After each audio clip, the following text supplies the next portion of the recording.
What is up, YouTube? New video. I'm with my little brother. And I'll be showing you around the V1. Now that I got it back, I can do a walk around, and I can do like top 5 things I hate and top 5 things I like about my car. But we'll save that for another day. Right now, it'll kind of just be a walk around, showing you what I've got done, some of the stuff I've got done, and why it was broken. I don't think I explained that. But other than that, let's go to B-roll real quick.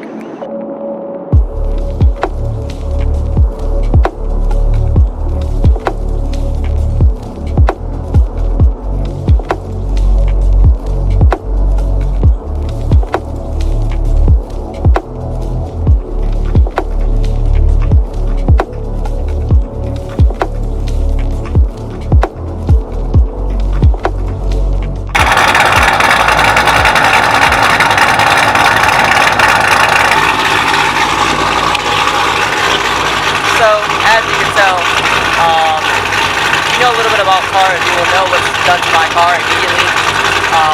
You can hear it. It's nothing to hide. I'm not going to say what it is, you should know what it is by now. But, yeah, I love my car right now. Here's some close-ups.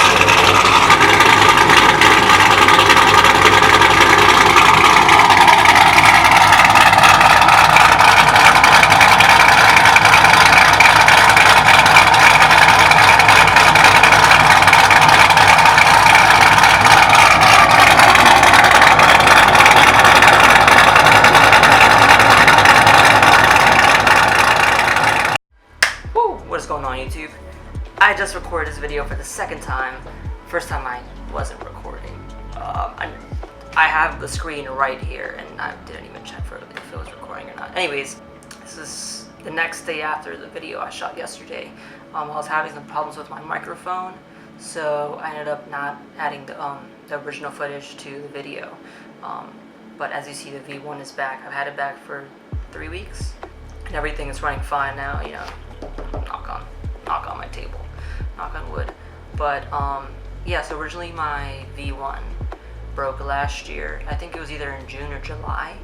It was originally the clutch, so I added a whole new clutch. It was an LS7 clutch kit with a new flywheel, new slave cylinder, and I added a remote bleeder for my clutch line.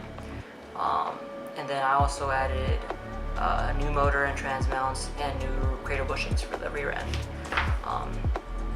Got that work done and everything, it was all fine. And then the next day after I picked it up from the shop, it actually went bad. It was actually an alternator, which is also another common problem on the first gen. But yeah, I mean, that's basically it, guys. Just stay tuned for the videos. If you're not following me already on Instagram, I'll attach it right here. And then if you start following me on Instagram, you get like sneak peeks and stuff like that, a more in-depth look of the racing scene, the street car scene in Maryland. I'm trying to put Maryland on the map because a lot of people don't really know about us or about our cars. So it's a little bit difficult, but if you like the videos, like, subscribe, and share. That helps me out and puts Maryland on the map. I mean, the biggest states are probably like California, Texas, a little bit of the Midwest, and New York, maybe Florida. But nobody really sees the smaller states, the small 13 colonies. Quick announcement, I never uploaded cache days from, I think it was like 3 or 4 weeks ago. I've been having some troubles with my hard drive. It was a great turnout. It's the first little cache days I've been to ever. The pot wasn't huge, so it wasn't like $5,000 or $6,000 or $7,000 for the winner. It was something smaller, but it was still a lot of fun, good action. So hopefully they do another one soon, and of course I'll be recording it and posting it online. Other than that, like I said, like, subscribe, and share, and comment on the video if you like it. See ya.